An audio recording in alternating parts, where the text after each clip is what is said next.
not care for hunting. He did not care for plays or opera. He was no lover of gourmet food or wine. His only ambition was to always be well dressed. He had a different coat for every hour of the day. He loved to walk about and show off his fancy clothes. Oh, so marvelous. One day, two strangers arrived in town.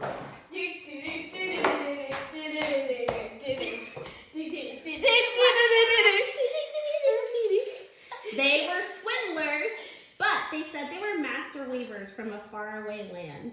They told the emperor that they could weave the most beautiful cloth in the world, and it was magical cloth. It was specially woven so that only the most intelligent people could see it. Those who were ignorant could stare at the cloth all day and not see a thing. The emperor thought, "Wow, astonishing!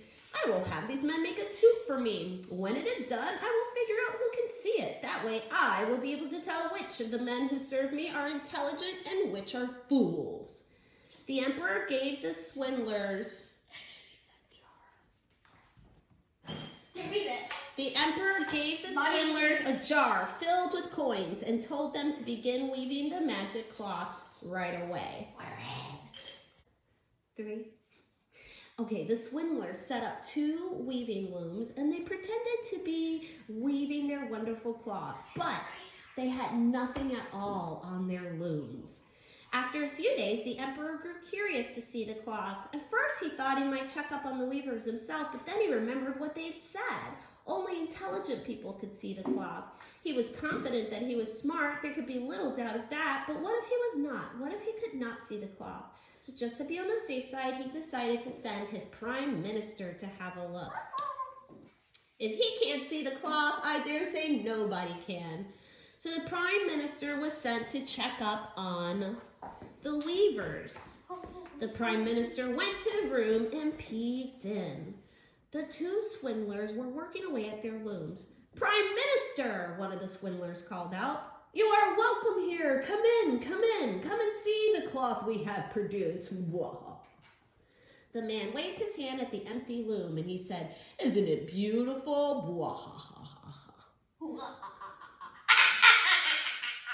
The prime minister squinted and rubbed his head. He did not see any cloth at all, but he did not dare to admit it. That would mean he was a fool, so he pretended to see the cloth.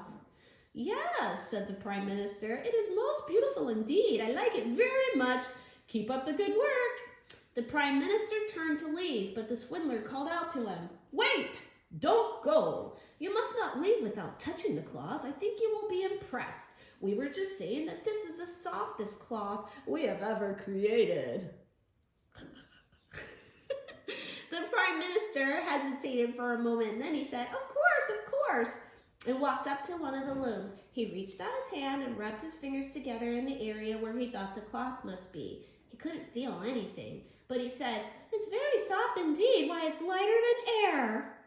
And the swindler said, "Thank you. We are pleased with what we have done, and we're making very good progress, but we need a little more money for thread and other materials. Of course you understand."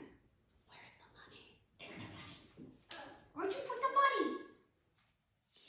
The prime minister, can you look for the money? I don't know. Here's the money. I found the money. Here, I have the money. Of course, said the prime minister, and he reached into his pocket and pulled out money, and he handed the money to the swindlers. Cover me in money. The prime minister went back to the emperor, told him that the cloth was lovely and as soft as could be, and that the emperor would like it. And that's what the emperor had hoped to hear.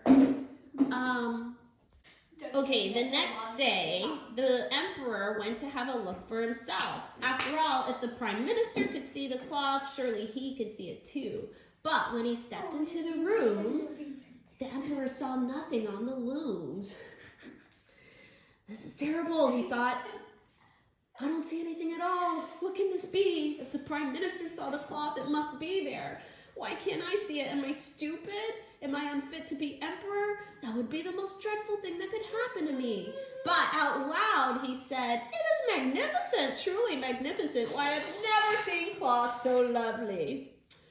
The swindler said, "Shall we go ahead and make a suit for you then, your majesty?" The emperor said, "Yes, yes, by all means. You can get my measurements from the royal tailor." Emperor. Go away. The swindlers stayed. They sat up late into the night, pretending to work on the suit. They wove more invisible cloth. They cut the air with scissors. And they stitched the wind with threadless needles. Other noblemen came to inspect the cloth. Wait, stop. The next day, the two swindlers presented themselves in the emperor's dressing room at daybreak. Can you go to the side? "Here is the jacket," said the first swindler, holding up an empty hanger.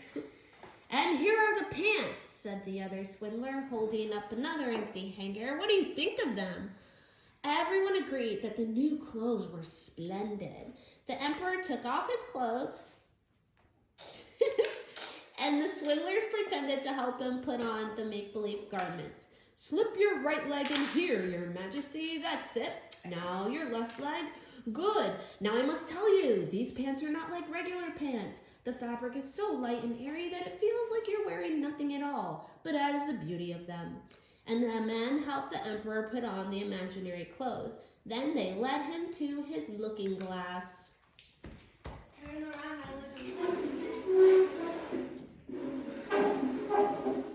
And the swindler said, "How handsome you look, your majesty." And everyone nodded in agreement. The emperor marched out of the dressing room and made his way out of the palace. He marched down the street of town with people up to the left and to the right of him. Everyone was admiring the emperor's new clothes. How handsome! Oh wait. One man said, "How lovely the emperor's new clothes are." "Oh, how well they fit him," added a woman. None of them would admit that they couldn't see a thing. The emperor marched right through the street, bursting with pride, showing off his brilliant new suit to everyone in the land. Much to his surprise, they all seemed to see what he could not, and so he was not going to be the one to tell them. Just then, a young child stepped out of the crowd and cried. A hush fell over the crowd. For a few seconds, nobody said anything. Then everyone began to whisper, "The child is right. The emperor isn't wearing a thing. He hasn't got anything on." And they began to giggle and laugh. At last, the emperor knew he had been tricked. But it was a trick. He tried to march back to the palace as proudly as ever, but he was blushing from head to toe, and everyone could plainly see. The end.